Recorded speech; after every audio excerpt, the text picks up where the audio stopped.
Proceedings are resumed. Please be seated.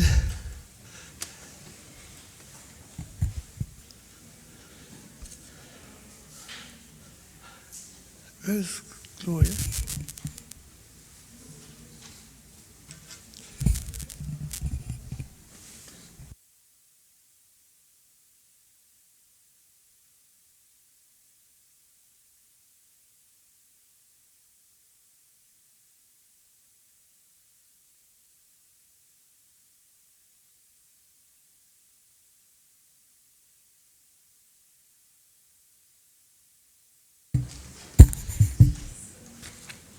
Did you resume?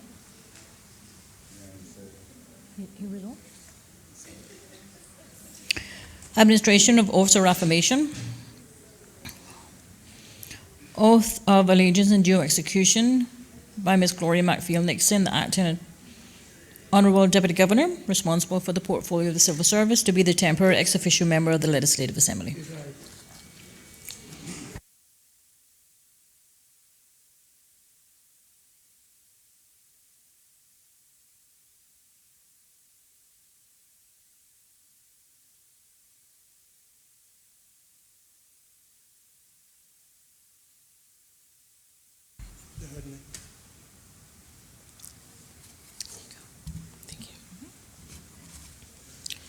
I, Mrs. Gloria Michelle McField Nixon, do swear that I will well and truly serve Her Majesty Queen Elizabeth II, her heirs and successors, and the people of the Cayman Islands in the office of ex officio member of the Legislative Assembly, so help me God.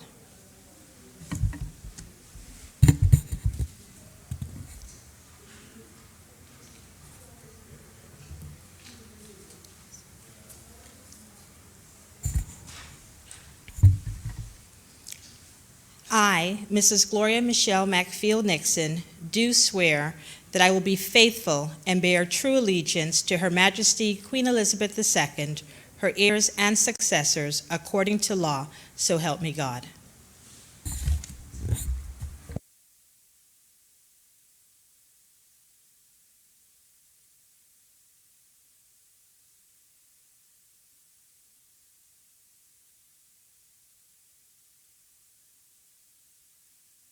Mrs. McField Nixon, we welcome you again to be the acting Honorable Deputy Governor responsible for the portfolio of the Civil Service, to be the temporary ex officio member of the Legislative Assembly.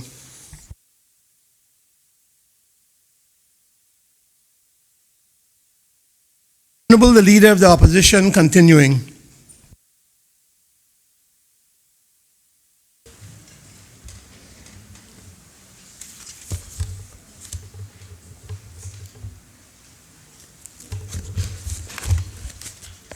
Thank you, Mr. Speaker.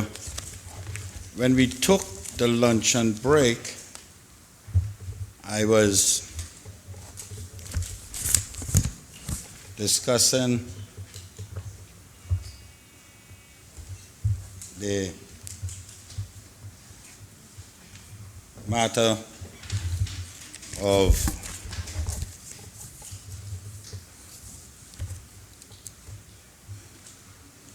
the cruise liners part in this cruise berthing facility, namely Verdant Isles, who are the preferred bidders. Mr. Speaker,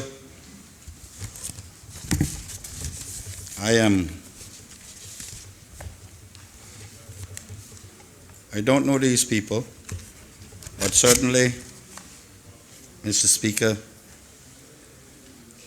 their interest in this does not necessarily align with that of the people of the Cayman Islands. Their interest is solely, purely to make money. And whilst this country needs to enhance its facilities and in the process make money, it is not with the same objective, or it should not be with the same objective of these people. We also have to ensure that we balance that with what we leave for future generation. Mr. Speaker, the Premier, in his presentation of this bill,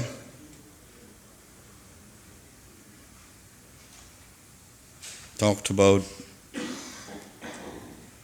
the contractors, supposedly contractors, eventual contractors, being Verdadile Group. Now, Mr. Speaker, that group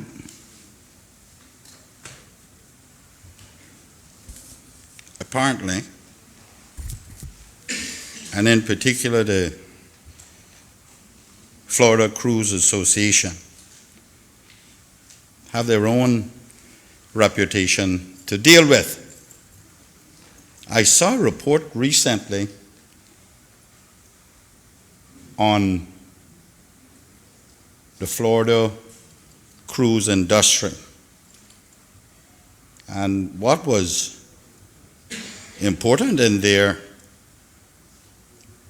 they were talking about these 4 mega ships. It's only 4. And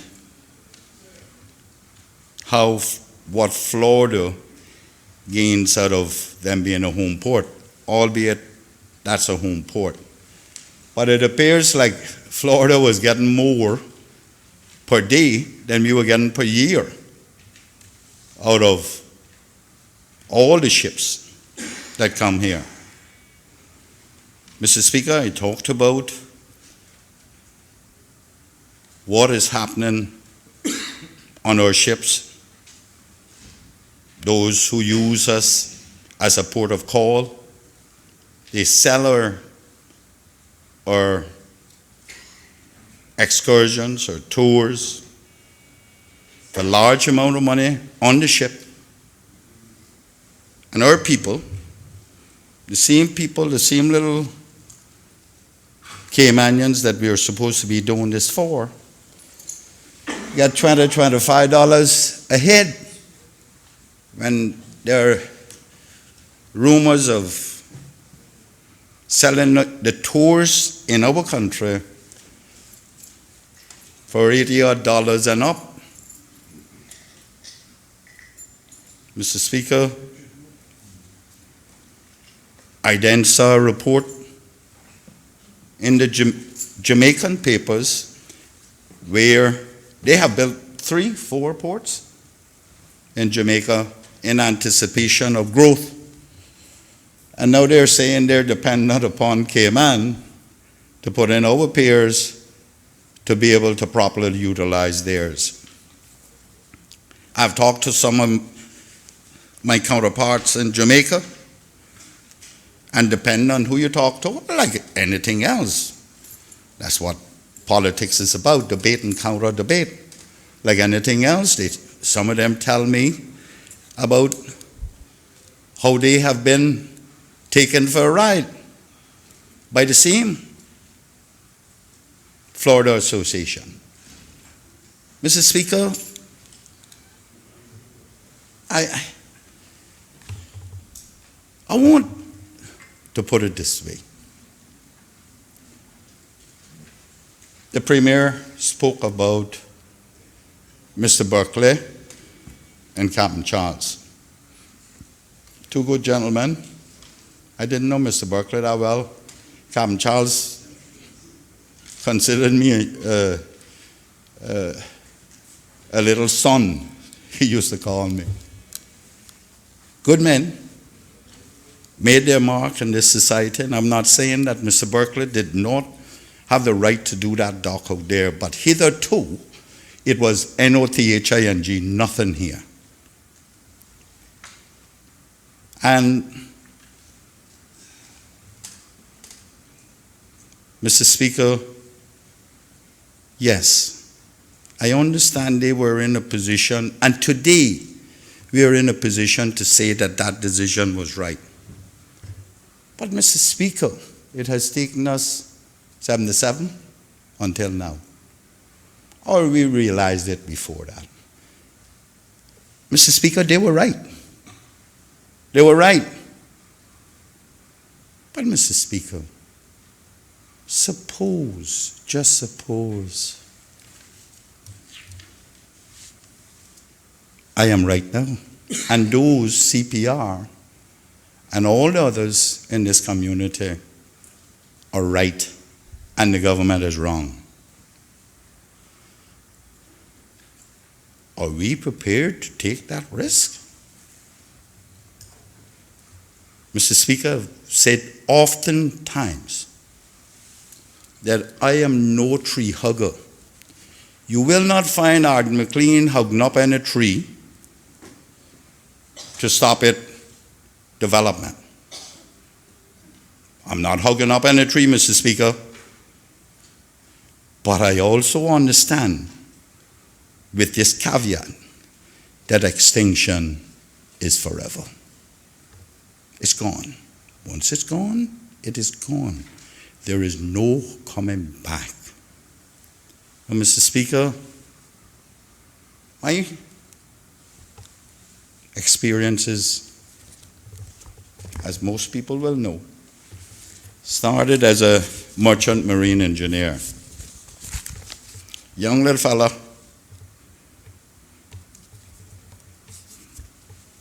like those who came before me. The one thing I had was engineering abilities, and even if I say so, I was good at it. So, Mr. Speaker, I understand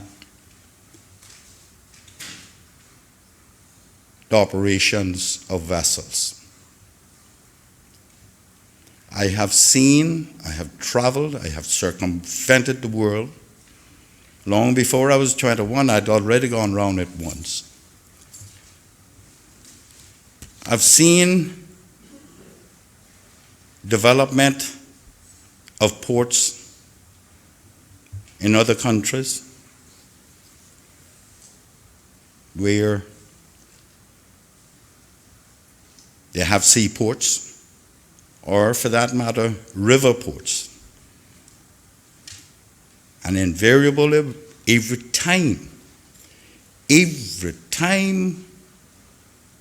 you had to cut the bottom of the ocean to deepen it, it became a problem. Mr. Speaker, I can tell you and tell others that it's not a pretty sight. Once that vessel is maneuvered inside those cuts, it is going to cause turbidity. I've seen it happen time and time again. Now, for some reason, this government thinks that they won't be out there, and we have pushed it further out into the ocean. Deeper water. We're still cutting. Mr. Speaker, those ships are somewhere between 230, 260,000 tons. 1,000 tons. Now, when you need to stop that ship, albeit you're coming in slow, you need a lot of propulsion in reverse, sideways, to prevent accidents. But more importantly, Mr. Speaker, once you have stopped that vehicle, that ship, you now have to get it moving. That's when you need propulsion. And Mr. Speaker, it's going, Georgetown Harbor is going to be a site of milk water. Now, Mr. Speaker, you don't have to believe me alone, nor does the country have to believe me alone on that matter. I don't think there are many marine engineers in here other than myself.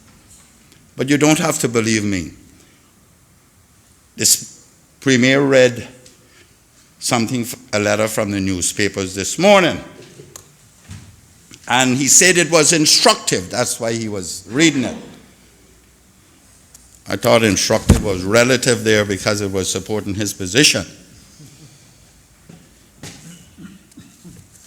and the government's position. Anyway, someone just a half hour ago sent me a link to CNS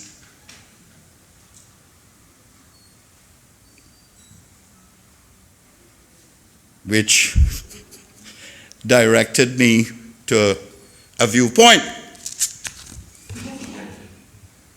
Mr. Speaker, like the Premier, I hold no brief for this writer. I hope he doesn't. I hold no brief for this writer, nor do I know this writer. But with your permission, I would like to read that viewpoint, which was posted today, interestingly. And it's entitled, Do you have a copy? No, I Mr. can have? Speaker, but I guess we could get one. Where's the young man?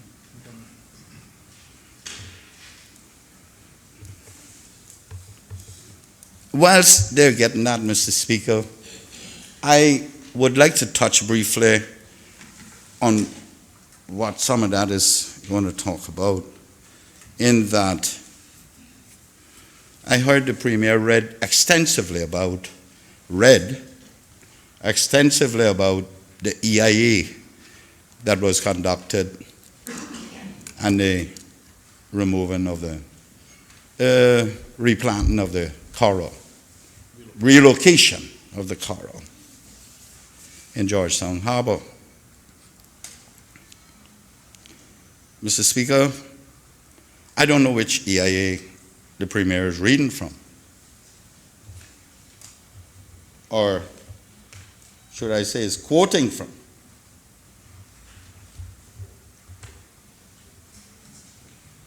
But if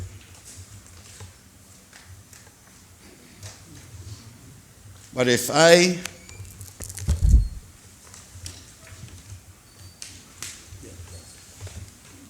am to believe the one EIA that I am privy to, which was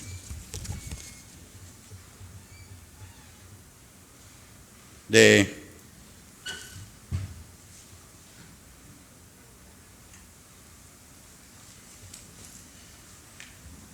August 2015, the EAB, Environmental Assessment Board, review of consultant draft, environmental statement, technical apprentices, and non-technical summary under the Georgetown cargo operations under subheading overview of EIA and areas of uncertainty.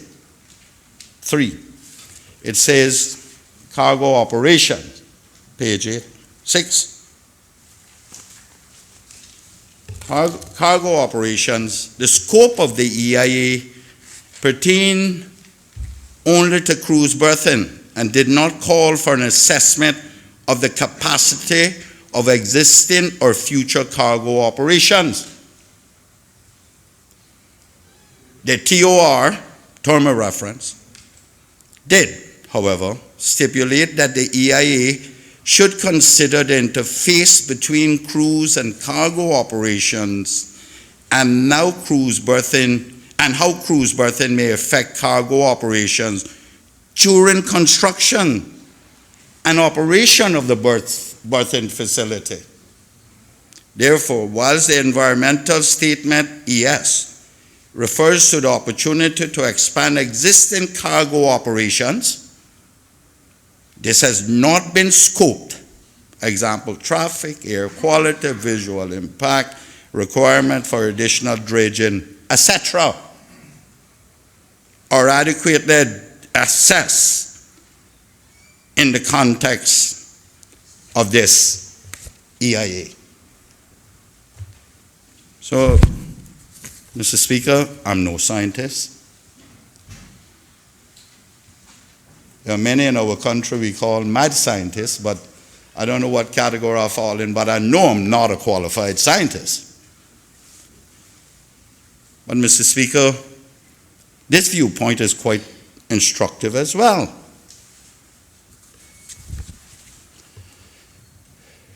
It is written by Dr. Ellen Prager, and it reads, I'm an independent marine scientist and author. In full disclosure, I also work as a consultant for Celebrity Cruises in the Galapagos Islands for their small expedition ships. I'm not against the cruise industry and believe, if well managed and negotiated, operative words, the industry can provide important economic revenue, jobs, and infrastructure improvements for island nations. I have long worked with them to minimize environmental harm and promote science and sustainability. But in 2015, I wrote an article for CNN with my colleagues, Dr. Stephen Miller and Carl Safina, regarding the proposed port construction project, pointing out the importance of importance and complexity of coral reefs and the falsehoods in the original environmental impact assessment regarding relocating entire reefs and coral restoration. Recently, I have been asked repeatedly what my take on the situation is now. As a scientist, I base my opinions and recommendations on data. Based on data, it is absolutely clear that at a minimum, 10 acres of coral reef will be destroyed. Best case scenario. But there is also risk to the coral reefs to the south and northeast of the proposed dredged area and pier due to increased turbidity during excavation operations and afterwards from repeated use of ships' thrusters. Thrusters are used to maneuver ships into and away from a pier or dock and generate strong, short-lived currents. These impacts are, however, uncertain. I just said that. There is additional uncertainty in the impacts on 7 Mile Beach. In the report, my colleague, Dr. Richard Seymour, often cited by the parties involved, all of us, it suggests the southern part of the beach is unstable and the buffering capacity of offshore structures minimizes sand loss during northwesters. Mr. Speaker, I'm not going to comment on it because I can't determine on my own whether that is so, but I know turbidity is so. The shelf that fronts this beach is shallow and irregular in depth because of substantial ridges of beach rock, coral heads, and boulder fields. The hydrodynamic roughness scatters and dissipates the energy of incident storm waves, such that the classical offshore transport during storms that dominates on open coasts is greatly diminished. That's what Richard Seymour wrote. In the reefs to the northeast of the proposed pier, if the reefs to the northeast of the proposed pier are lost due to indirect impacts, turbidity or smothering, there is potential for impact on 7 Mile Beach as well. That is this side, going towards West Bay along Church Street. As for the revised plans for coral and reef relocation, the plans I have been made aware of have improved, but data from coral restoration projects across the world are not optimistic. Mr. Speaker, I believe I wrote down the Premier saying 97% or 90-something percent and 80-something percent in the success of it.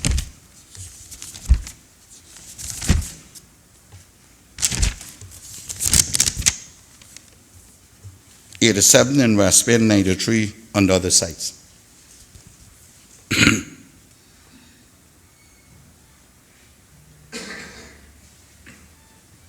Continuing. In the short term, and with some species, such as staghorn coral, the results are promising. But over the long term, survival rates plummet dramatically. Warming seawater temperatures, an increasing acidic ocean, more intense storms and rising sea levels associated with climate change will also impact the survival of the coral transplants as well as the region's natural reefs. In addition, to my knowledge, there has never been a project as large as is being proposed to relocate reef structures to minimize coral and biodiversity loss. So there is no data suggesting it will be successful. We're always first to run out in the front. Always. Without any thoughts of what our grandchildren are going to see out there. None.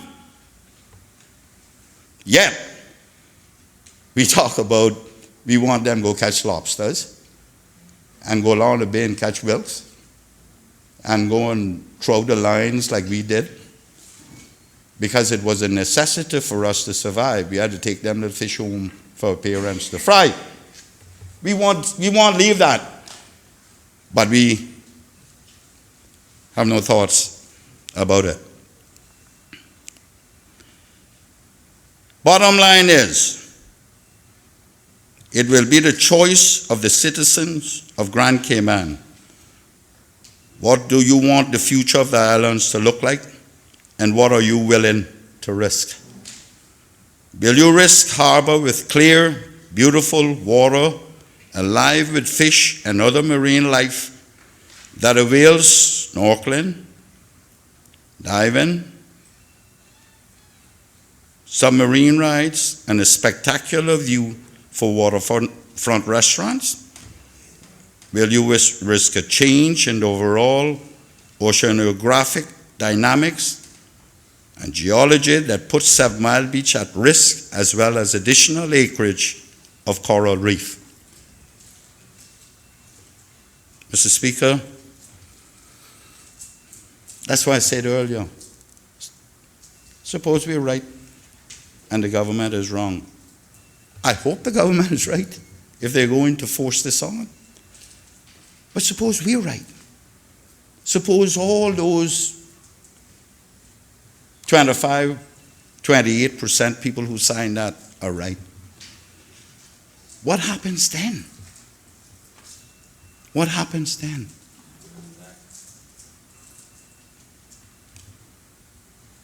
Continuing. Without data, I cannot comment on who will benefit most financially or bear the brunt of the cost or the carrying capacity of the island's infrastructure or excursions. Though from personal observations, Stingray City is clearly already at capacity. As a non-Caymanian, I don't have a say. But if I were a resident, I certainly know how I would vote. Instead, I'd want more funds invested in local improvements, such as addressing the dump, the sewage treatment, improving education, Georgetown, and creating jobs, etc. End of viewpoint. Mr. Speaker, and I'm going to add one to that. The government has come to this country proposing a dock for $200 million.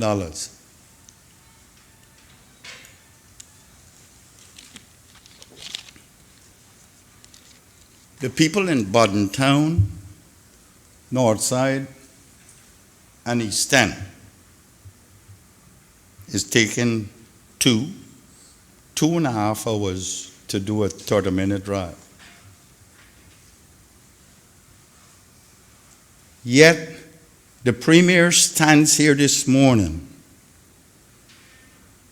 and begs those who come out to vote yes to continue the spend of $200 million, while he can't find $25 million fix the infrastructure up there so many people can get Georgetown 30 minutes that they're supposed to do. Huh? He said the issue not the money.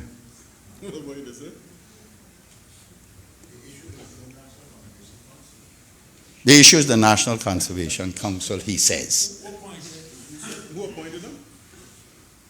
Mr. Speaker, any board statutory authority in this country is appointed by cabinet. Get rid of them. If that's what you want to do, I must go ahead and start the campaign. When I was minister, those who didn't follow my instructions got removed. That's how it works. I have a job to do. I must get it done without interference, providing it's reasonable. You watch the caveat, I see you smiling. And lawful. And lawful.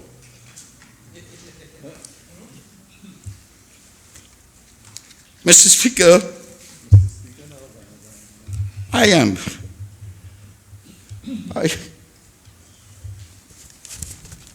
know my colleague, the Premier, knows where I'm coming from.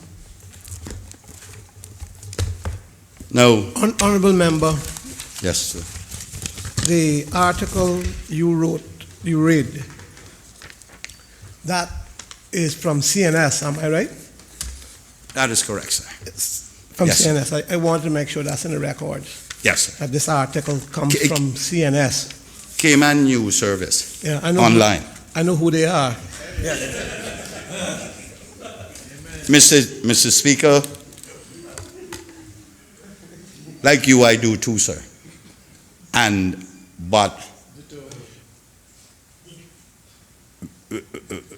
when we see viewpoints, I take it that they are reproduced as written and posted as written. So I take a little more, give them a little more credence.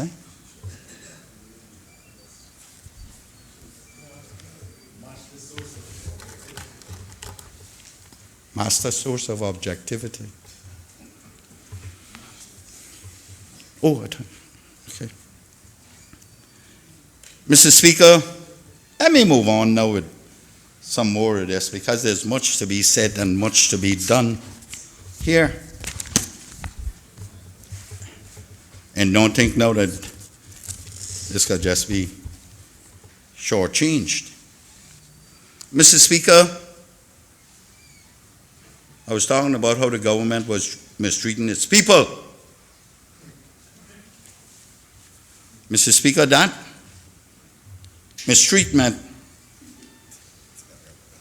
has been topped off by the use of public funds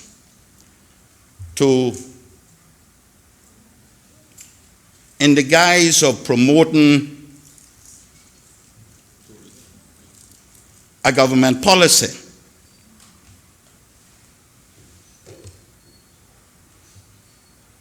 Mr. Speaker,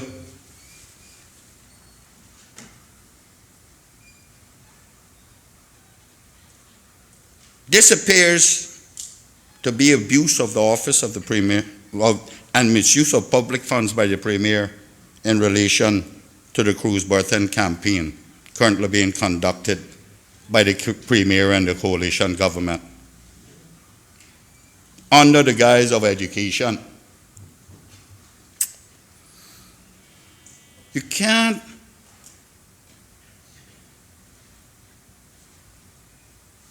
beat up on one administration and then turn around and do the same thing. You can't do that. You can't do that, Mr. Speaker.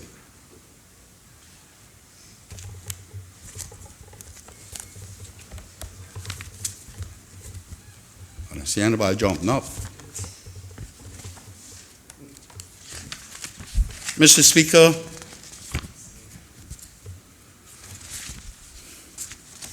maybe, just maybe, I've been here too long, and too long don't know what East End think. That's what the people of East End think. Well, I trust that those in red, they feel the same way about you. And I know what, Mr. Speaker. Mr. Honorable Member, audience, those in the public gallery, there should be no clapping, no kind of applause. In fact, if you're going to talk, talk quietly so as not to, that I can hear, or members, because it can disturb members speaking or people trying to pay attention to what the person speaking is saying. So bear that in mind. Thank you.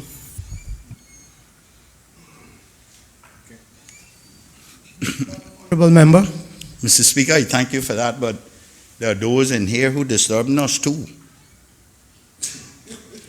And I know that you know that, and I know that, but that's what they're supposed to do. All right. Yeah, Mr. Speaker. Yes, sir. I understand that. Been here 20 years, nearly the same time as the Premier and I came in here. He liked to say he got sworn in before me, but at the same time, I got elected for him. My returns came in before him that night. I was certain of my seat he had waited the next day. He didn't know. Mr. Speaker,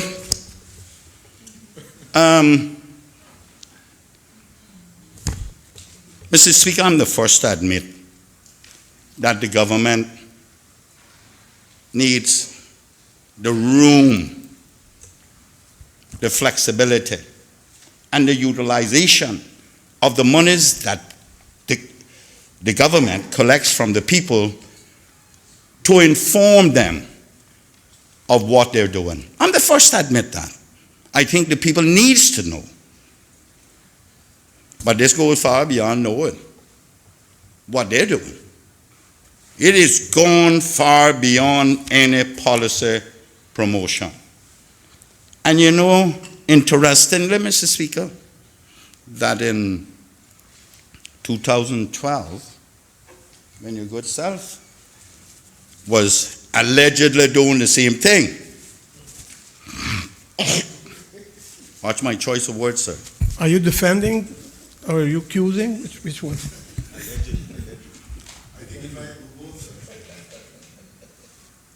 Mr. Speaker, I'm saying that we were alleging that you were doing the same thing.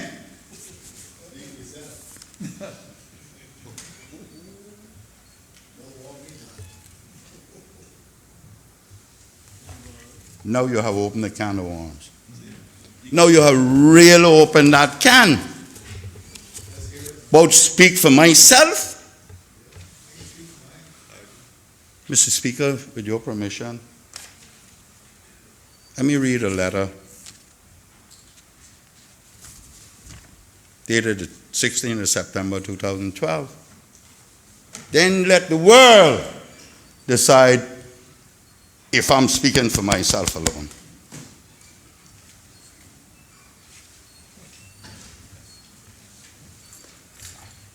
His Excellency Mr. Duncan Taylor, CBE, Governor of the Cayman Islands.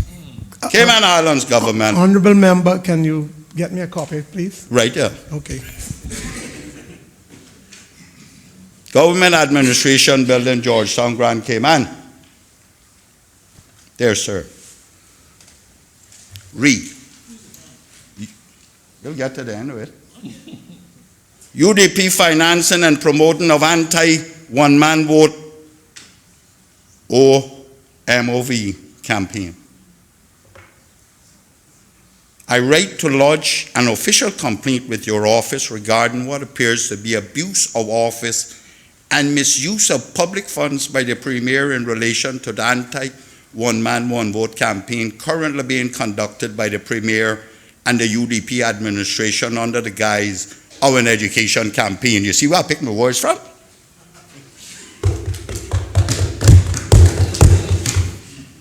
By copy of this letter, I'm also registering the complaint with the Office of the Auditor General, the Commissions on Standards in Public Life, and the Anti-Corruption Commission.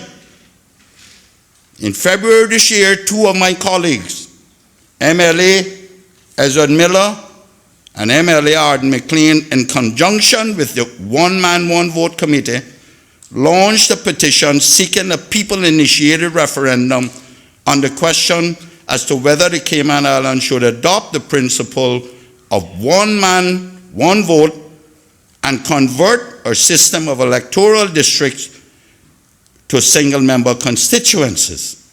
The petition called for a referendum to be held by November 2012. And if the question was answered in the affirmative, that the new system be implemented in advance of the elections to be held in May 2013. The petition quickly gained a groundswell of support, and by April, the number of signatures had approached 25% of the electorate, the constitutional required figure to trigger the holding of a people's-initiated referendum. Although the government had previously indicated that it would not be holding the referendum in advance of the elections, as the number of signatures grew, the government changed its position. On 10th April, the Premier made a surprise announcement that the government would be holding a referendum on one man, one vote and single-member constituencies on July 18th. The practical effect of this government referendum, in addition, the practical effect of this decision by the government was to sideline the people-initiated referendum to impose in its place a government referendum. In addition to creating major challenges for the success of the referendum question by holding a referendum in the middle of the summer months, summer holidays, The government has also included a provision in the referendum law requiring that a majority of the registered voters are needed to approve the question as opposed to a majority of votes cast. Astonishingly, the government then adopted the unprecedented approach of campaigning against its own referendum question. However, what is even more irregular and objectionable, and which must amount to abuse of office and to misuse of public funds in the campaign that has been underway by the government, and particularly the office of the Premier ever since. Although the Premier initially said that the government would be engaged in an educational campaign about the pros and cons of single-member constituencies, This is not what has occurred. Instead, what has been happening is that populace has been subjective to a massive vote no, in inverted commas, campaign utilizing every media outlet and paid for by the office of the Premier. The following are some examples. Full-page advertisements are appearing daily in the local newspaper appealing to the public to vote no. Advertisements are being run on the radio show urging the public to vote no. Wow. Advertisements are being run on television. Doing the same thing. We don't have that now. Close that down. Public funds are being used to hold public meetings which serve not to educate the public but only to provide a platform for the proponents of the one man, one vote initiative, proponents and the opposition to be berated by the Premier and his cohorts and for the electorate to be urged to vote no.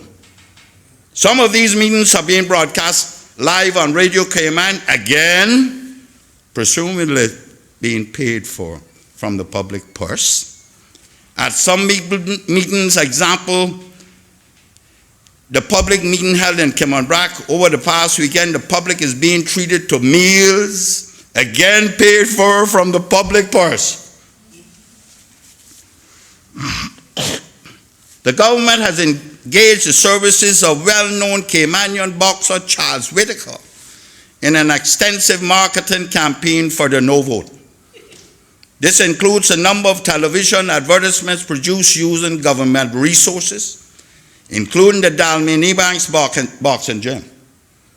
Mr. Whitaker himself is and has been for years the recipient of a significant government stipend to enable him to pursue his craft. Additionally, he has received government sponsorship over the years amounting to hundreds of thousands of dollars to assist him with the training and the promotion of various boxing events. He continues to receive both a stipend and other financial assistance from government. Does that now sound familiar? Right now. The foregoing appears to amount to the abuse of office and misuse of public funds, and may well also amount to election offenses. This is not a case of the government using public funds for the purposes of an educational campaign, at the conclusion of which the electorate will be better able to decide how to vote on referendum day.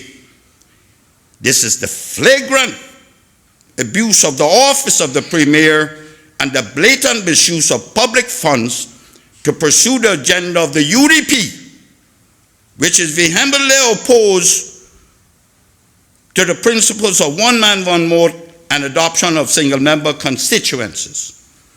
I therefore request that these matters be investigated and appropriate action be taken following your findings. And it came from the Honorable Alden McLaughlin, Leader of the Opposition at that time. The Honorable Alden McLaughlin, Leader of the Opposition, MB, JP, MLA, Leader of the Opposition. Mr. Speaker, I just want to stick in another one that occurred on Friday the 20th of July.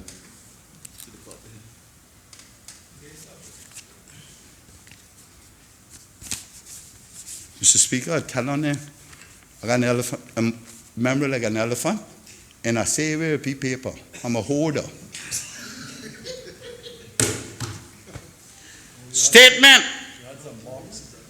by the Honorable Alden McLaughlin, MB, JP, MLA, Leader of the Opposition, political leader of the PPM, Friday the 20th of July 2012. You got it, sir? You have it, sir? Good, sir. Yeah, that's what I can read. That's what I can read. Because we can't become nothing here and putting our own halos around our heads, man. At the referendum on Wednesday last, 65% of Caymanians who voted made plain that they supported a change of the current electoral system by the implementation of single-member constituencies and the adoption of the principle of one person, one vote. It is therefore disingenuous and grossly misleading for the Premier to say as he did on Thursday evening, that the majority of voters voted no in the referendum. In truth and in fact, the yes votes outstripped the no votes by 3-1. The reality is that if the Premier had not manipulated the referendum process by creating an artificial high bar of 50% plus one of registered voters instead of 50% plus one of votes cast, the referendum would have succeeded.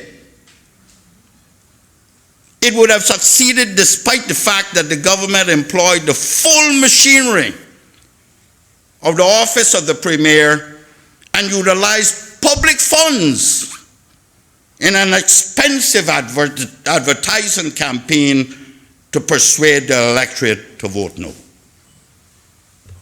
The statement made by the Premier on Thursday evening dismissing the wishes of 65% of voters in the referendum demonstrates the absolute disregard and utter contempt which the UDP administration has for the views of the voting public and how much out of touch the government is with the issues that affect and concern Caymanians.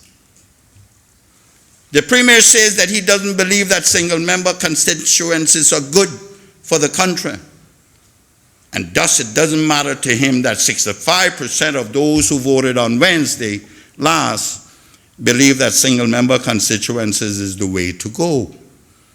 However, belatedly, he does seem to have realized that the current system of some single-member and some multi-member constituencies is inequitable. But this is not what Caymanians said they want this past Wednesday. Voters said by a significant majority that they want single-member constituencies. And I call on the Premier and his government to respect the voice of the people and move swiftly to implement single-member constituencies for the Cayman Islands in time for the general elections in May of next year. We do not need more discussions. We do not need more committees. We do not need more campaigning or another referendum. All that is required is a simple amendment to the election law. Come on, Mr. Premier. You know what is right. You know what the people want. Just do it. End of press statement. I said that from the beginning. Honorable Alden McLaughlin, MBE, JP, MLA, leader of the opposition, political leader of PPM. Now, yeah, we all stand by what we believe. But don't tell me don't involve me in it. You know how it goes. Yeah, you get to speak last, and I know how that works. You and I have taken more licks in here than anybody else. And if you think my back is not scarred and no hardened from them licks, I ain't got nothing left. And I can't take no more with me. I have given all that I had. It's over. For me, at least. I don't know about on it. I gave it all. What you got to take now? My life? Well, somebody will have to take that some stage.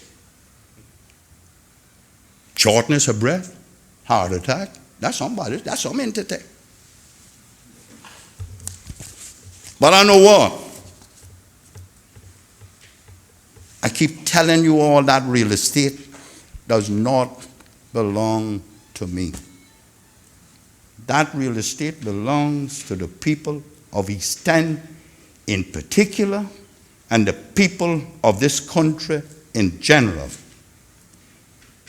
The people of East End in particular, and the people of this country in general sent me to occupy it for a period of 4 years at a time.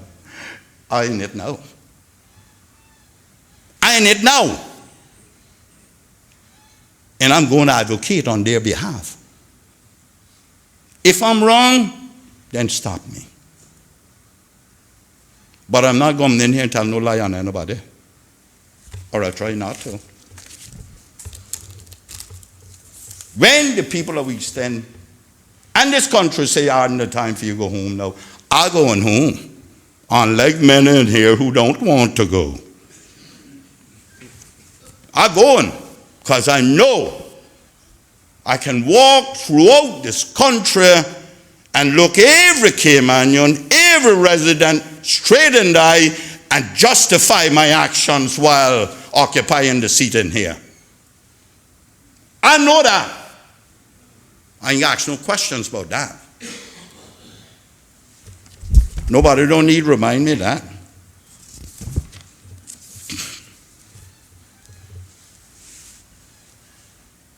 Mr. Speaker, the Premier is now justifying the excessive expenditures by conflating all those expenditures with the mandate that he claims the government received from the people. And it did. Well, I did my research like Irbazes did too.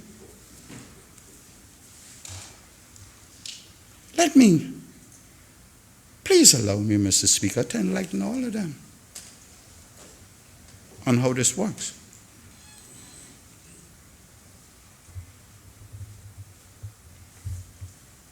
He like laying manifestos, I'll lay them too.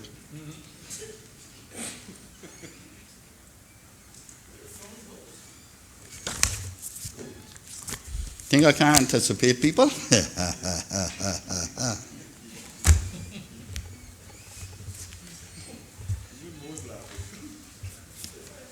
Mr. Speaker,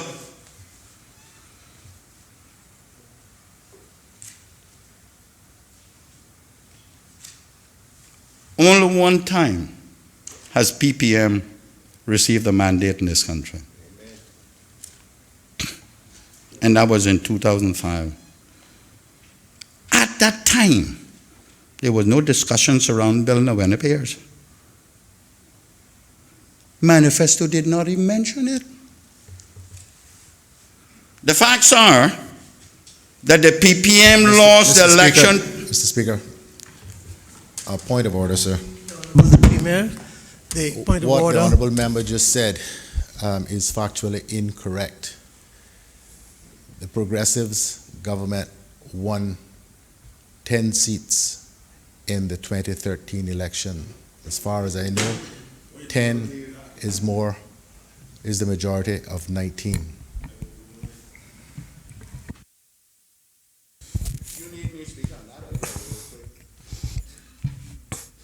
He has asked for the withdrawal of the statement, or you're making a correction to the statement? I figure the member just made an error. So I was just saying, we had 10 of the 19 seats. Mrs. Juliana O'Connor Conley joined the party the day after the elections. We had 9 of 19 seats to that point. As far as I know, 10 is the majority of 19. He's making a correction. Mr. Speaker, he killed the argument, his own argument. I never hear anybody advancing an argument and then come back and kill it. Mr. Speaker, there were 18 members of the Legislative Assembly in 2013. We increased it by 3 for the general election 2013. After the Constitution was put in place in November 2009, you had 9 of the seats of 18. That's 50%. Oh yeah. Oh yeah, 9 plus 1, 10. Anyway, you go in the world, but you can add it on afterwards. No, the point not made. And I got to belabor it too.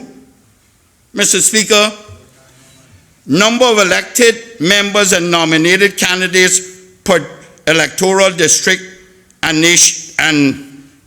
nationwide. 6, 18 in Georgia, at the full country, 15, 56 rand.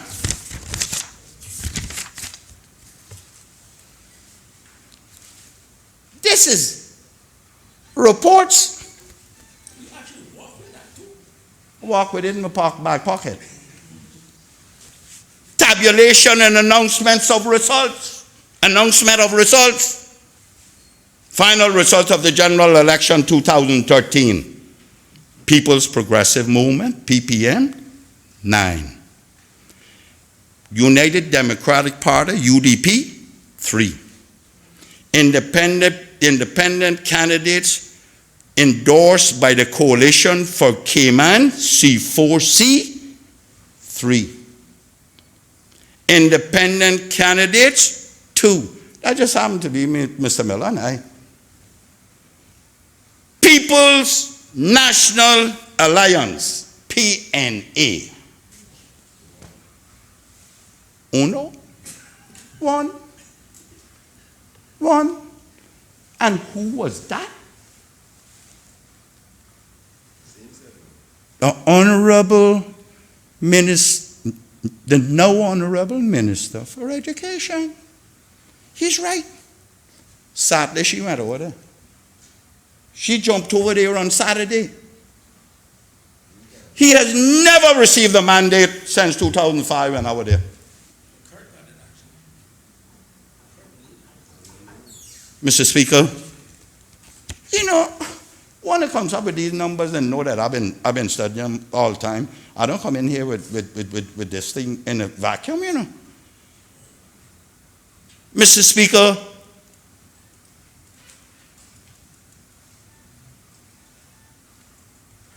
when we did put cruise berthing facility in our manifesto as PPM in 2009, we lost the government. Only 5 was survived.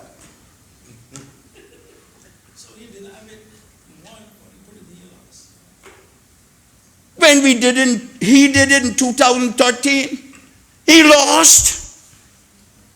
He couldn't receive a mandate. It got worse after he repeated in 2007. He only got 7 seats then. No. On the door, Mr. Speaker, on the God, stop that, try and stop me on these things. And I want to lay this on the table so that they can see that it wasn't in there in 2005. The same way he did the 13, 17, he didn't receive a mandate to do anything on any cruise burden facility. As a matter of fact, Mr. Speaker, there is a coalition. Some of the members who won in 2017 over there spent a whole decade campaigning against cruise burden facilities. A whole decade. The member from Prospect, the member from Georgetown West, all them, they all did. The honourable member for Georgetown West. Point of order. I have never campaigned against no port. I have never. He wants clarification is what he's looking for. He's made. I didn't campaign against no court, you made Mr. your Speaker. I might have campaigned against the process, but never against the port. Honourable member. No. I have always campaigned for a port. You have made your point. Thank you. Your point. I think it's honourable leader of the opposition. I think he's clarifying. Take it as a clarification. Yeah. Mr. Speaker, that's my good friend. But I don't want to be on the wrong side of him. We're all good friends. I don't want to be on the wrong side of him because I don't like that. But I know when you were there, he was hot and heavy on your heel, opposing you. Well, so you were opposing his port too? Oh, okay. All right.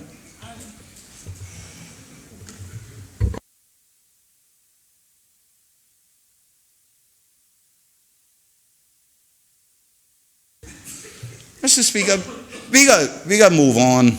But before I move on, just let me say, they were all part of that campaign beating up you about my submarine, you know. Beating you up about my submarine. So people got short memories. Mr. Speaker. You know that the Speaker can't speak? Yeah, no, sir. I'll fix you up. I'll fix you up. Depending on somebody to defend me somehow. Mr. Speaker, I hear the Premier lamenting that this is a democratically elected government. Really?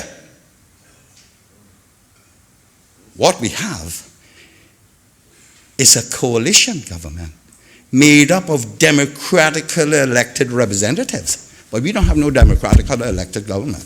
No. We got to stop that there now.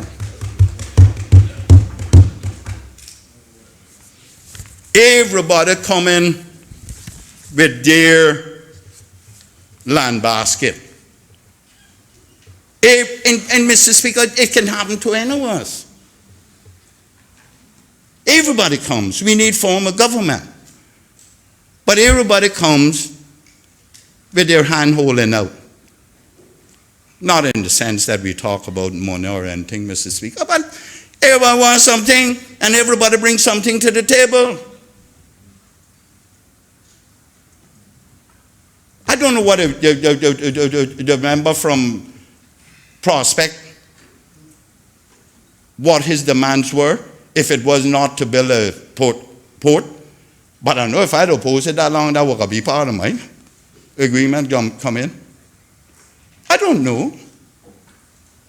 But let's not try to fool the people that what's the word the Speaker used to use? Little white. We're not little white. Every one of us. Mr. Speaker,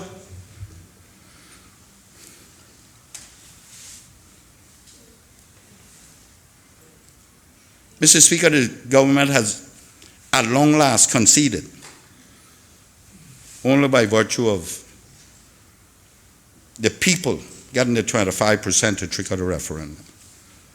They have conceded and come to this House and proposed the vote on December the 19th.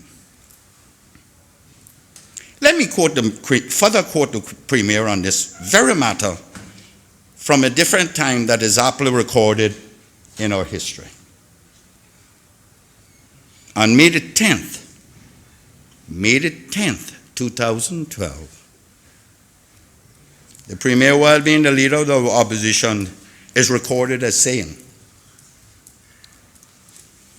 "They know well, Madam Speaker," and I quote, "They know well, Madam Speaker, that a referendum called midterm is likely to see significantly less number of voters turn out to the polls than would be the case at a general election.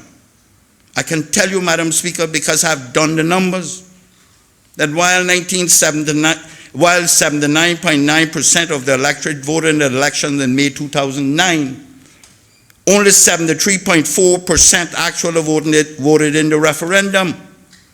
Even though the referendum was held at the same time and the same place, we just had to go through from one room to the other to vote.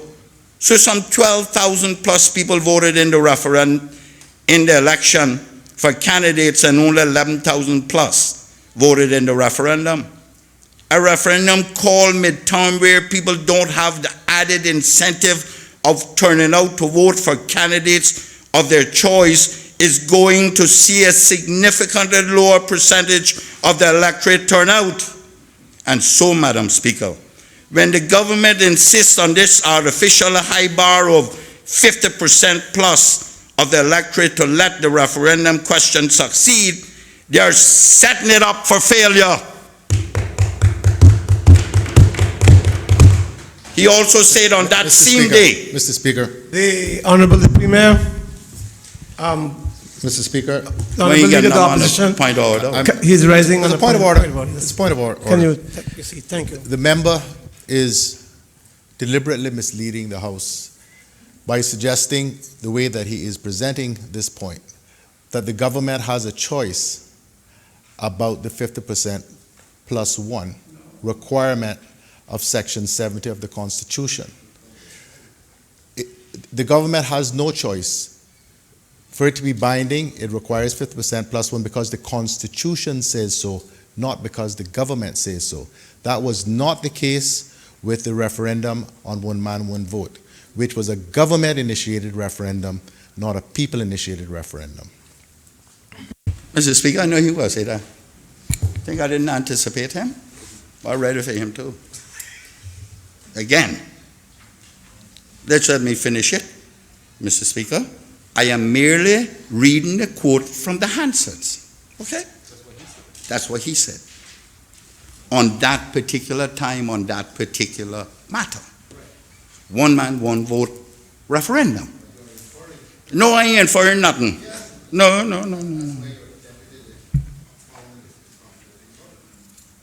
Mr. Speaker, he also said on that same day, I again quote, what the government is not entitled to do is to take the people's initiative, which is true, to take the people's question, which the people won't answer, true, make it their own, draft a bill which has all sorts of provisions in it, which are going to make it incredibly difficult for the question to get an affirmative answer. Take the state's resources, use the office of the Premier, make national radio and television addresses telling people who's all wrong with single-member constituencies, what's wrong with one man, one vote, why they should do it, how it's going to be disastrous in consequence for the Cayman Islands. That's what is not allowed. And that is the distinction between the constitutional modernization referendum and the one that is happening now. Agreed, Madam Speaker? This is just wrong. Wrong. And they may argue as much as they wish, but there is really no right way to do the wrong thing. And they can dress it up, parade it down here as much as they wish under the guise that this is somehow acceding to the will of the people. The Premier said in his contribution this morning that they were endeavoring to make the process fair. Well. If this is fair, then I can tell you this, Madam Speaker, the Honorable Premier has a very twisted view of what fair means. That's what I want to talk about. That's what I want to talk about the fairness of what has transpired here over the last year. Does it sound familiar? Don't come tell me that I'm mixing it up. I ain't mixing it up. At that time, it was convenient to say that. That is what I want the Premier to say now. It's unfair. That's all I'm asking, Mr. Speaker. So I don't know why you jump up there for. Mr. Speaker, you want to take them? I tell you, I would like to lay these on the table. Since he laid two, I want to lay the other two. But if you are asking for Yes, the documents to be laid on the table, so ordered. Okay, thank you. Put them here for me, Lord.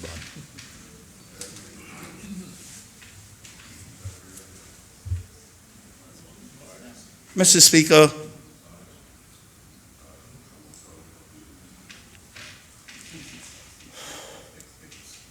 I know the Premier has said that I flip-flop and all them things with this. He has accused me of flip-flopping. He said I'm like a yo-yo. Up and down. Mr. Speaker, no such thing, sir.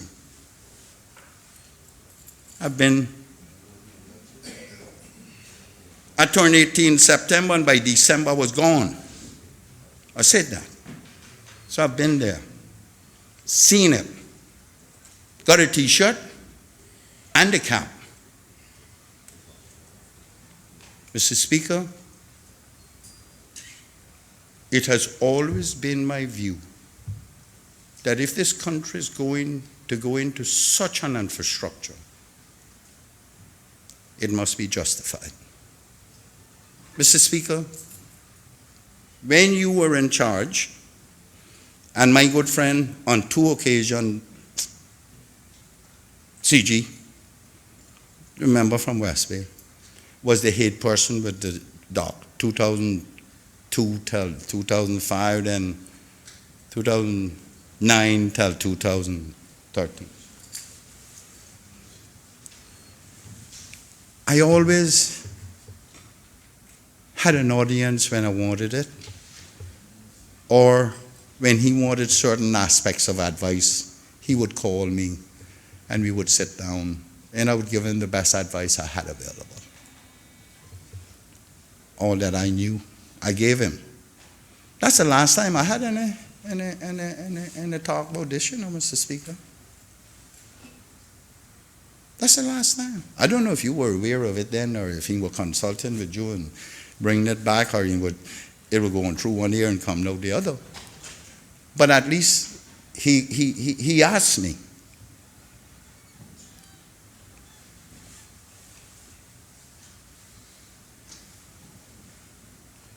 Mr. Speaker, under the leadership of the member from Northside, he was leader of the opposition in July 2017. We all, with the exception of the member from West, Bardentown West, went to Cabinet to make presentations on behalf of our constituencies as prescribed by the Constitution.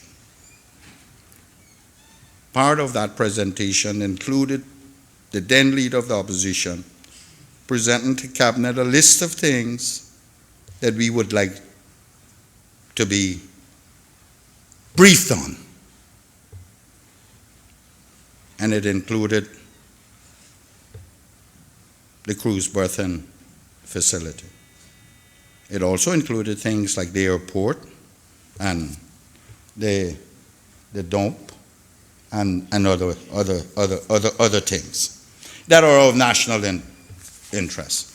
Mr. Speaker, I can't say that no meeting has been held, but not to my knowledge.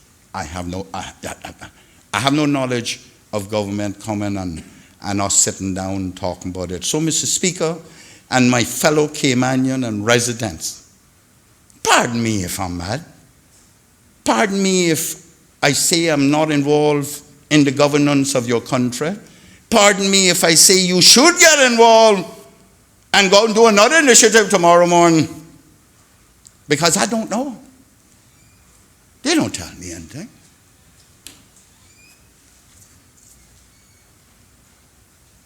They don't ask me anything. Mr. Speaker, you know what that is? The lack of political maturity in this country. Say what you want about the UDP administration, regardless of who headed it. At least it would call you if you wasn't represented in Cabinet and give you, I don't know whether it was right or wrong, but they would give you the promises. No, I'm being factual here, Mr. Speaker. Mr. Speaker, no, I should say, Mr. Speaker, that the Deputy Premier has made promises to me individually, and I think some of these individually as well, that he would brief us. They haven't arranged anything. No, nothing has been arranged, not for me anyway. Now, I don't know what caused that. It might have been his own, I don't know, on this port facility. Mr. Speaker, I agree with the Attorney General. He and I talked some time ago. Well, a number of times in the last 20 years, too often to mention, I guess. But one of the things we discussed quite often is the provisions of committees. We have always wondered why we don't go to committee. And I'm not saying this would necessarily be committee, but what it does is get people, the members of Parliament, together.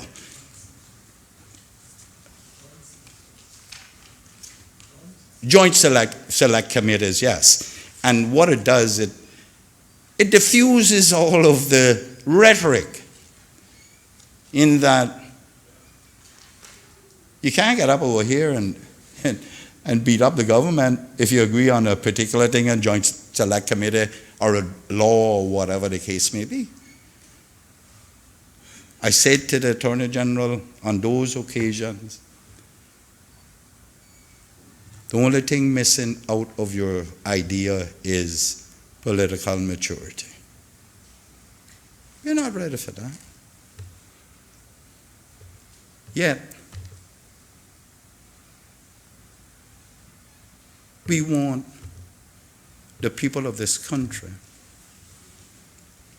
to follow blindly, to go spend $200 million. Mind you, Mr. Speaker, this is not the biggest project that this government has undertaken. Cayman Airways, plenty more. 90 million apiece, 4 planes, and you can't even get bird nest built now.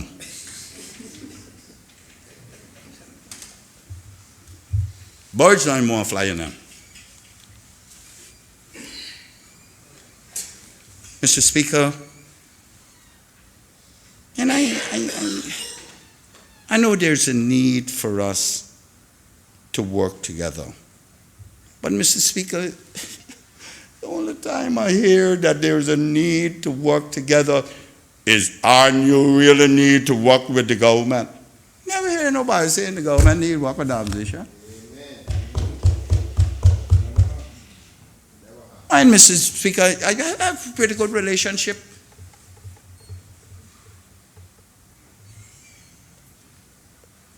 with all of them. I didn't want to say most, but I have a relationship with them. You know? And I respect them all. And I can say that they have always shown me due respect. But Mr. Speaker, when it comes to my expertise, the only one that ever asked me for any was the Minister for Works. He called me one morning while I was drinking coffee, saying he walked my way on the roads, and we were talking about the roads and stuff, and other times as well. So, Mr. Speaker, there's some serious brain power over here, but it's never consulted, it's never asked for. We got a young gentleman here, an accountant, the member from Bontown West, the former leader of the opposition, pharmacist, administrator or something, hospital administrator. Now, when was he last consulted on that?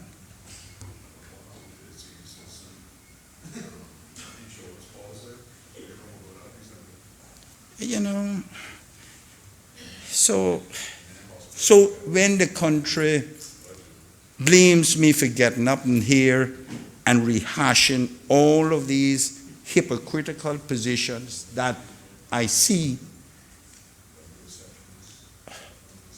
you need to walk a mile in my shoes before you criticize me. You see my glory, you don't know my story.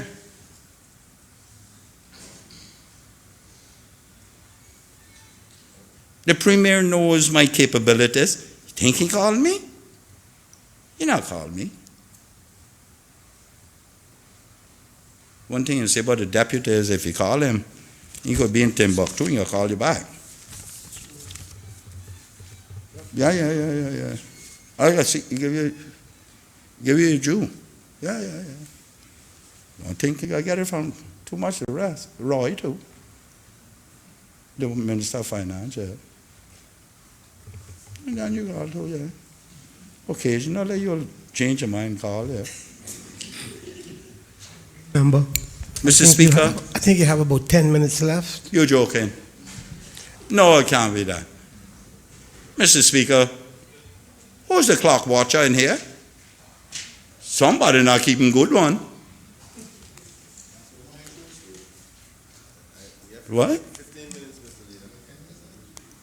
15.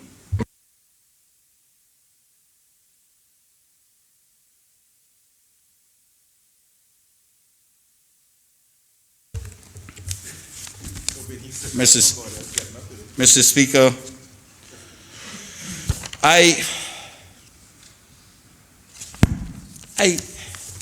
Mr. Speaker, I have plenty on this side who are going to speak on this matter, but it got to be more than 10 minutes. We came in here minutes to 3, Mr. Speaker. That's 1 hour. I was not standing here for 1 hour. I was not. You stay out of this. Mr. Speaker, I was not standing here for the last hour and 20 minutes. No way.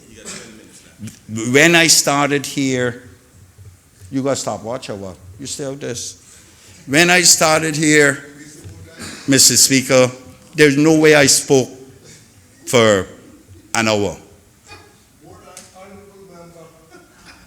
You're taking up your time. Mr. Speaker, I am going to move now that you intercede into getting a stop clock, that they can press the button inside these chambers just like they do in all other chambers. Because it could very well be orchestrated to cut my time down. Honorable member, a while ago I checked with the clerk, she keeps the time. And at that point, you had, and that was 10 minutes to 4. Mr. Speaker. And so I interrupted at 5 past, and that's when I said you had 10 minutes left. And at that point, the clerk said you had 25 minutes left at 10 minutes to 4. So I suggest, Honorable Leader of the Opposition, don't get sidetracked. Mr. Speaker, I know everybody can tell time once they're watching the clock, and they can do subtraction, addition, and come up with the time that we say it was. I don't notice it.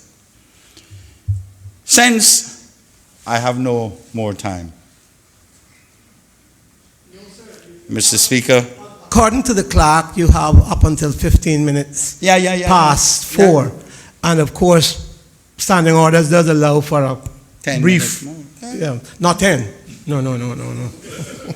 Mr. Speaker, let me just say this much. The latest tactic by this government, like they said CPR were doing it, them too. The latest one is what the Premier talked about, telling people not to come out, and that's a no vote. Yes. Mr. Speaker, I don't subscribe to what people are saying, that if people come out to the polls, the government go, know that you vote no. That is rubbish. I ain't joining into it. I'm not condoning that kind of rubbish because it causes problems in our country. Any country start that with. Your election process is gone out the window. Your democratic process is gone out the window. I'm not subscribing to it. The Premier, in that same interview that he was saying that, said to the country, to the interviewer, that it would be a small miracle. And he almost repeated that today in the papers. If the people win this referendum. Mr. Speaker, the 19th of December is not a good time, but so be it. They got a power. Mr. Speaker, miracles, only God created them as far as I remember. And we're all very knowledgeable of at least two. He sent his son through a virgin woman. And then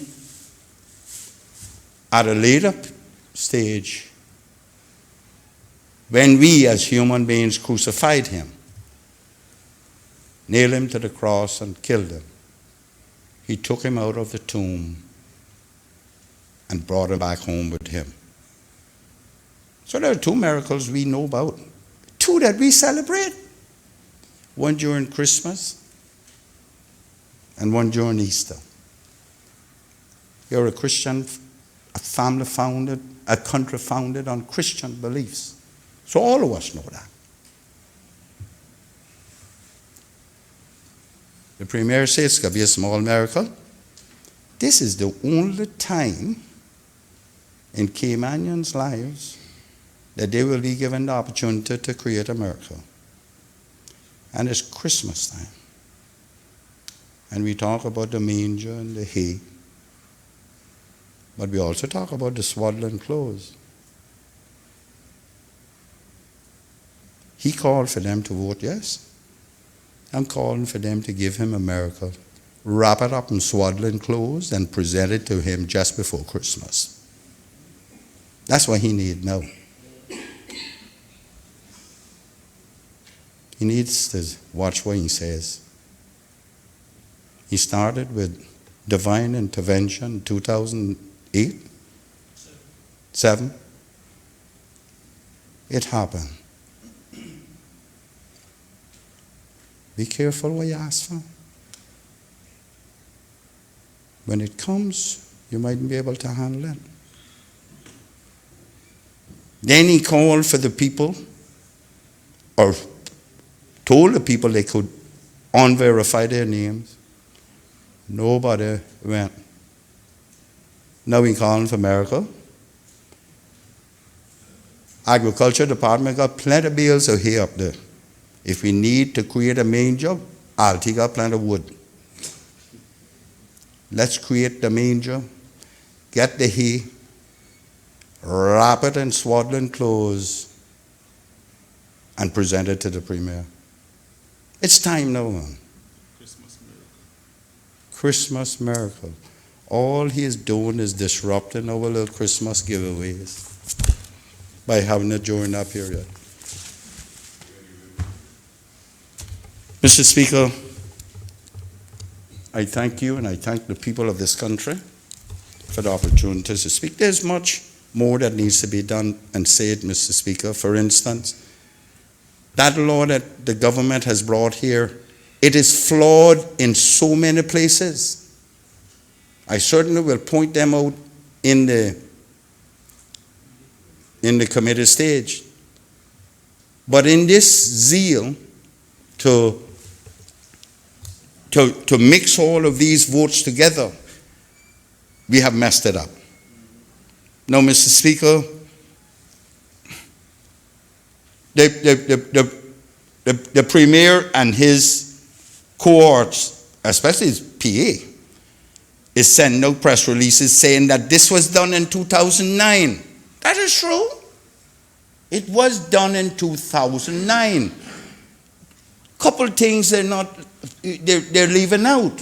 One, the country was in a unique situation at the time. We were having an election and a referendum at the same time.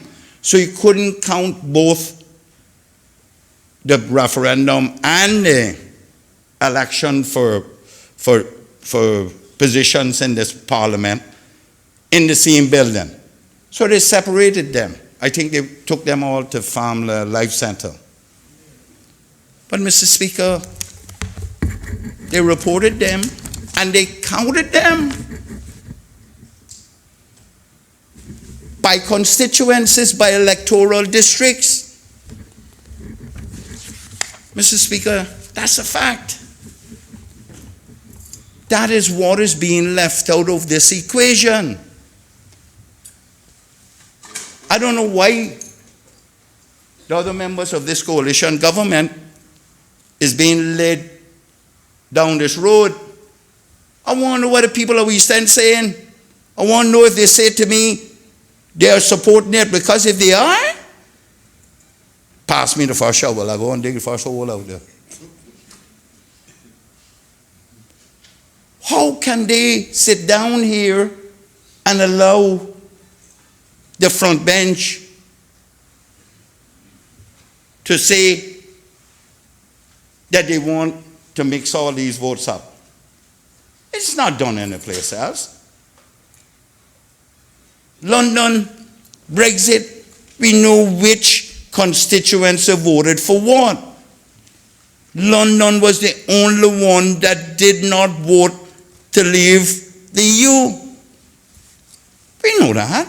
How we know that? They were counted individually. If they were counted by constituencies, if they are counted by constituencies, you will have the results by that night. Mr. Speaker, I suspect we're not start counting till 12 o'clock that night. By the time you bring all those from Kimmelbrack and Little Cayman, remember in 2009 it didn't start it until 10 o'clock the following day, 10, 12 o'clock the following day. And it took 2 days to get results on it. And if we get all this over, this is an emotive issue. Let us find out what the people in Georgetown are saying. Did they vote for it? Then that's their prerogative. Did they vote against it? If they vote against it, at the very least, the Premier and his government needs to consider that and see how they can best ameliorate that. Come on, Mr. Speaker. We don't know. If you dump all of these into one box, you don't know. You will never know which of our people is supporting the project and who is not. But I hope, my fervent hope is that after reading that, Winding up, honorable member. yes sir, yes sir, yes sir, after reading that press release from the Premier in 2012, my hope is that I too can write one similar, that the majority of the people voted against, and I can tell him, do not do this stuff. Because that's what he told you, despite it not reaching the threshold. Yep, Mr. Speaker, your good self. Mr. Speaker, I am not going to go out there and hold on any tree, like I said. Mr. Speaker, we have to watch. There is a different method to building this dam. There are different methods. Bear that the Premier is talking about is up here promoting. One of their proposals was to put it out in deeper water and split it off out there. But it said, the report also said that the cruise people in Florida rejected it because their passengers were going to have to walk too far. And there's a simple answer. Them little carts in Disney World, you keep driving them round, round, and those who want to jump on, jump on, jump off, and those who want to walk show, walk show. Mr. Speaker, I didn't hear what you said, sir. You have reached 2 hours and 5 minutes. I'd appreciate you closing Okay. the debate. Okay, sir, I will. Mr. Speaker, I Thank you. I, I, I look forward to the rest of the debate here. I hope the members don't take it personal. This is nothing personal. This is about debate and counter debate. This is about one person's opinion versus the other. That's all it is. Just a democratic process, the majority wins. The government will have its say, but the opposition must not be curtailed in its say. The government will have its way, but the opposition must never be curtailed in its say. Thank you very much. Does any other member wish to speak? Does any other member wish to speak? Does any other member wish to speak? The Honorable Deputy Leader of the Opposition, member for Newlands.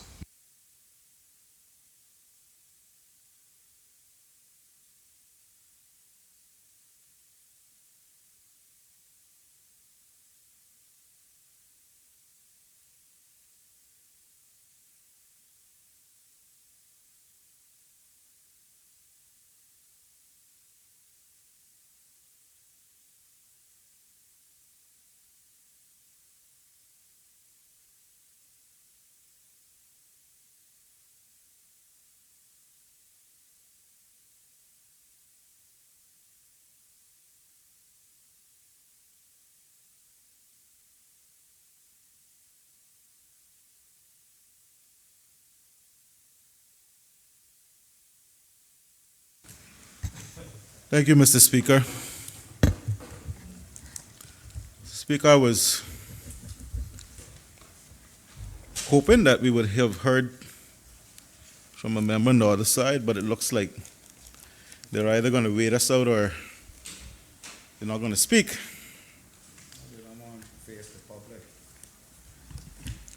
Mr. Speaker, I started off today with, on the way here, after having watched some of the developments over the weekend, and paying close attention to what was developing. And I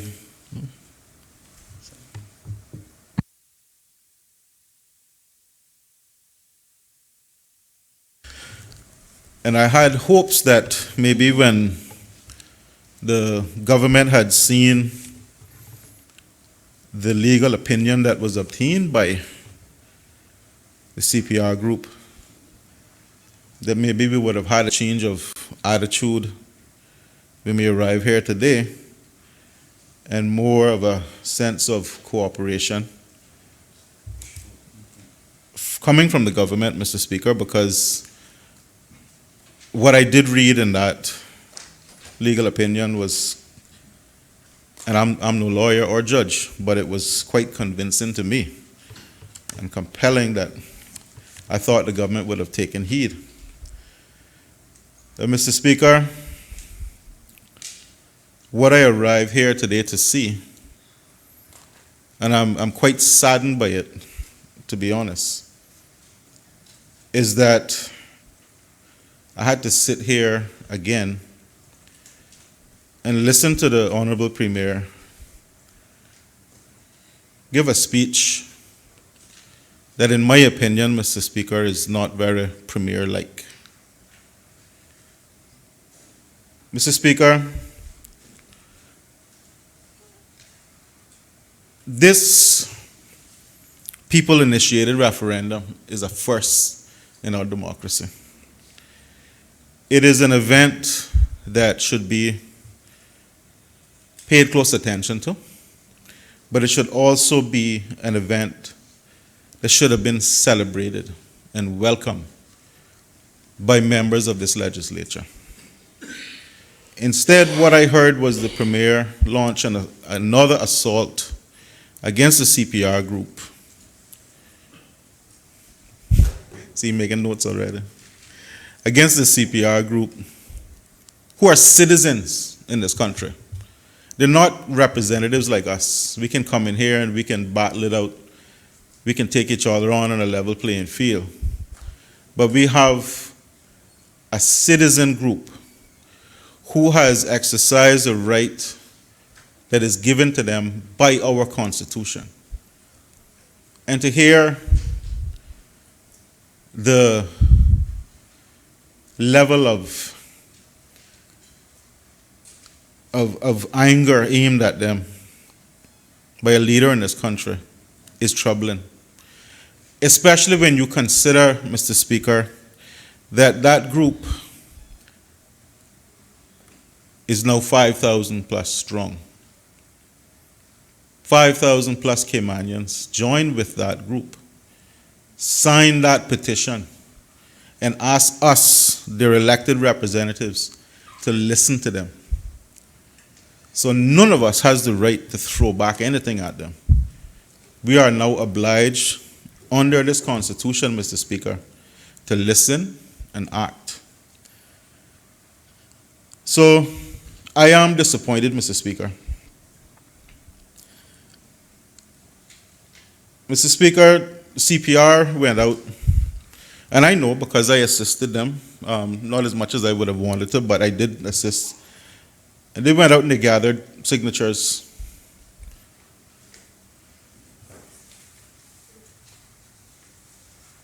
And they went around with a petition. And Mr. Speaker, that petition was asking a simple question.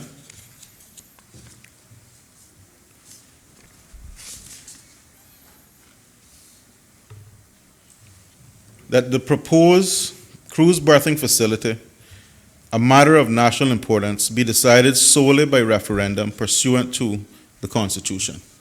That is it. Mr. Speaker, I think that the CPR group should be congratulated and they should be celebrated. They are an example of how our democracy is working. And they have proven to us, because I do hear so many Caymanians nowadays, Mr. Speaker, and the leader of the opposition alluded to it earlier, so many Caymanians who have become discouraged and they've lost a little hope. And a lot of people have said to me, well, and I have to convince them otherwise, they don't see the point of voting at all because they don't know how effective it'll be to change anything. And Mr. Speaker, I know that that attitude is dangerous because when you don't vote, you don't get any change. I know that having become part of the system. But it's not easy to always convince people of that. Some people have lost their confidence in us. But Mr. Speaker, at the very least, 5,000 plus people still believe in democracy in this country. And that is something to be celebrated. We all should congratulate them, not attack them. It is clear, Mr. Speaker, from the Premier's comments that the government doesn't feel the same way I do. I can't force them to do that. I can only speak for myself and on behalf of my colleagues on this side. But the accusations that I've heard, the derogatory comments, twisting the facts, and outright attacks that I've witnessed are uncalled for. I heard the Premier earlier, Mr. Speaker, make some comments in his debate. And while I'm not going to stand here and be drawn into a back and forth or get thrown off track with my debate, I do want to say this, and I will respond to some of them. I do hope and pray, because it seems to be a developing ailment. When the higher up you go in politics, the more convenient you become with your explanations, and the more creative you become. Because I remember the Premier talked about when I was one of those smiling faces on his manifesto, Mr. Speaker. And I remember smiling for the camera, and I remember so very much believing that the government that I was joining, the group that I was going to campaign with and hopefully become the next government, was going to stand for all the things I believed in. And for a time they did. But there's a reason why I left. And it is days like today that I am so sorely disappointed when I see the attitude that is coming across against the people of this country, Mr. Speaker. Honorable member, we have reached the hour of interruption, and I call on the Honorable the Premier. Thank you, Mr. Speaker. Mr. Speaker, I move the suspension of standing order 10-2 in order that the business of the House may continue beyond the hour of interruption. Question is that the standing orders be suspended in order for business of the House to continue beyond the hour of 4:30. All those in favor, please say aye. Aye. Those against, the ayes have it. Honorable member, I'm going to take an interruption at this time, and we'll come back at 4:45, 15 minutes.